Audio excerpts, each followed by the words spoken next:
Hey everyone, it is Nikki and I am keeping it real. I'm so excited to have everyone here join me. I'm changing things up, just a little heads up of what's going on. I'm changing some things up. Carrie's new position is taking her in other directions. Still love her, still support her 100%. If you are military, I highly recommend Carrie. She does a fabulous job. But let's go back to what we're doing here today. So yes, look for some new fun things coming up. If there's something that you've been wanting to see, hey, shoot me a direct message, put a comment on. I would love to see what I can pull up and bring up for you and hit some of the topics that you're interested in. Today, I am going to talk about something that's really important to pretty much every buyer I know. And it's probably one of the most scariest ones too, which is making an offer.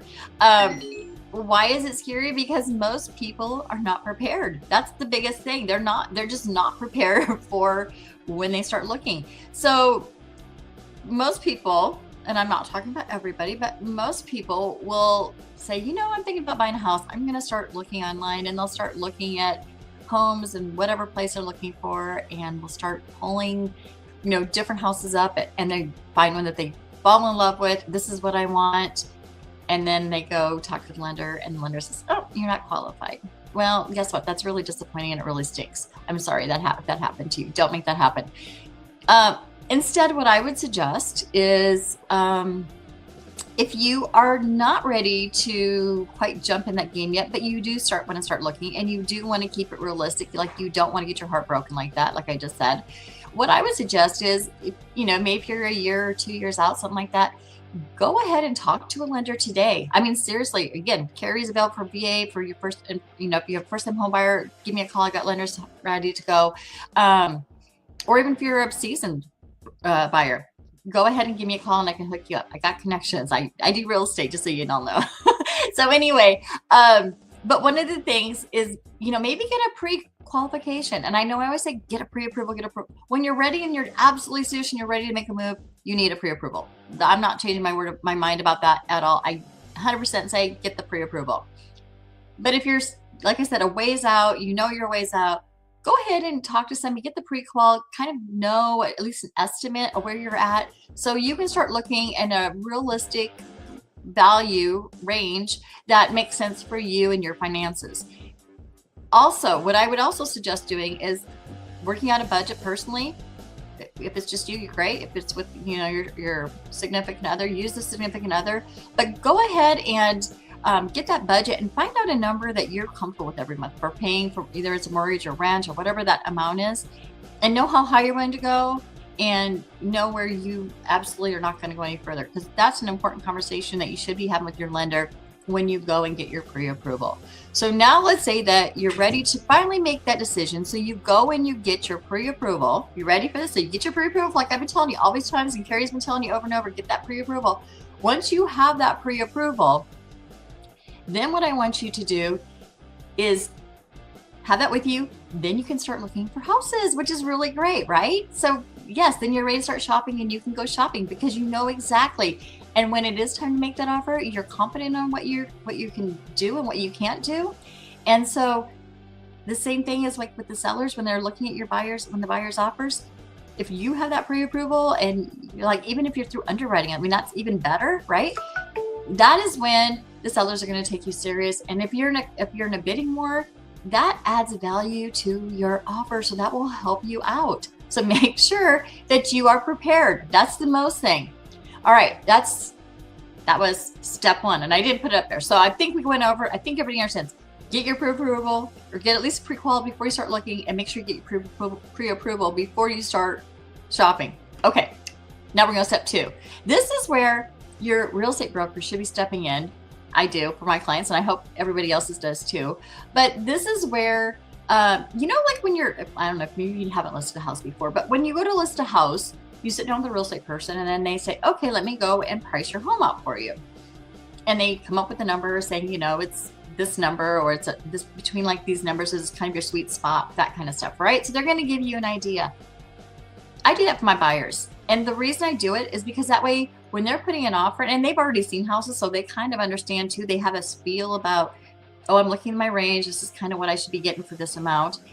They have a feeling if something's overpriced, or if they're getting a deal. Sometimes you can still find them, not too much, but sometimes. But anyway, so I run comparables, and that way that I can say, okay, look, these other houses sold for this. I think this is really a good price for what you're paying for. Okay, so that's step number 2. The other thing that's really important that your buyer's broker should be doing for you, and if they're not, you need to have them do it, and that is making sure that they call the listing broker. Why do you want to call the listing broker? Well, because sometimes you put something on the market, and I'm talking to the sellers here, and I'm saying, okay, so sellers, so you're going to put it on the market. What else is important to you? I mean, obviously the money is important, but do you want the earnest money right away because you're afraid that it's, that somebody's going to change their mind and walk away because they're going to see this one down the street? Or, do you want a certain date? Is that's another common one? Or how much earnest money do you want? Maybe you want like $2,000, or maybe, you're not going to sell the painting for less than $5,000 for earnest money. Maybe that's an important thing for the seller. So the thing is that's what I call the listing broker, and I talk to the listing broker for as your buyer broker, is because I want to know, if I write this offer up, what is going to help tip that seller to say yes? Because we can, can I make it a little bit? Like, can we shorten that time frame up? Can the lender work with me and get this tightened up a little bit faster? Can we get the inspector out earlier? Can we get some of these things moving and maybe close a little bit sooner? All those things make a huge difference, especially if that's something that's important to the seller. So sometimes you can work with those, and that definitely helps your offer. Okay, so the other part of this, number 2, that's on me, guys. That's on me. But I always like to tell you guys what's on me so you understand, and then you can go make smart choices out there.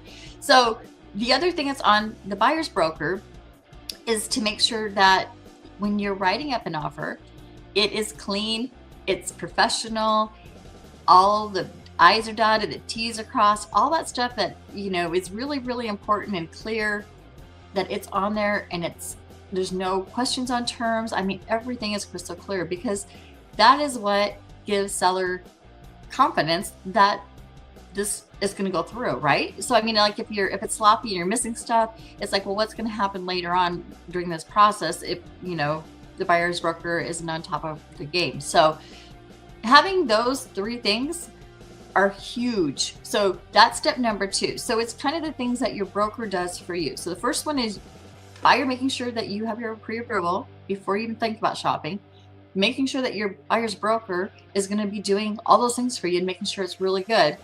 And then the last one is just really being strategic and confident. It's not about overpaying, like I said. I mean, like knowing your numbers, knowing what things are at, knowing what it is. Maybe it's a couple of other little adjustments you can do, but I guarantee sellers do notice that buyers are confident when they make that offer. Like, this is, it's a fair offer. We're doing everything we possibly can to, appease the seller a little bit here, but they do notice that. And they notice that when you know your numbers, that you've done your prep work, that you're ready to go, that you're strategic, they see that. And a lot of times they're more likely to say yes. Okay, you guys, if you found today's topic helpful, go ahead and hit that subscribe, like, or follow button. I would love to keep sharing information, tips with you. Again, we're going to be doing some great market updates. If you've been watching before, I'm going to keep doing those. And I've got some other couple little surprises coming up, so I hope you do and follow. Again, if you have comments or suggestions, go ahead and drop them in the box. Thank you so much for watching. We'll see you next time. Oh, wait. Whoops, sorry. That was step 3, just so you know. Thanks, guys. Bye. Have a great day.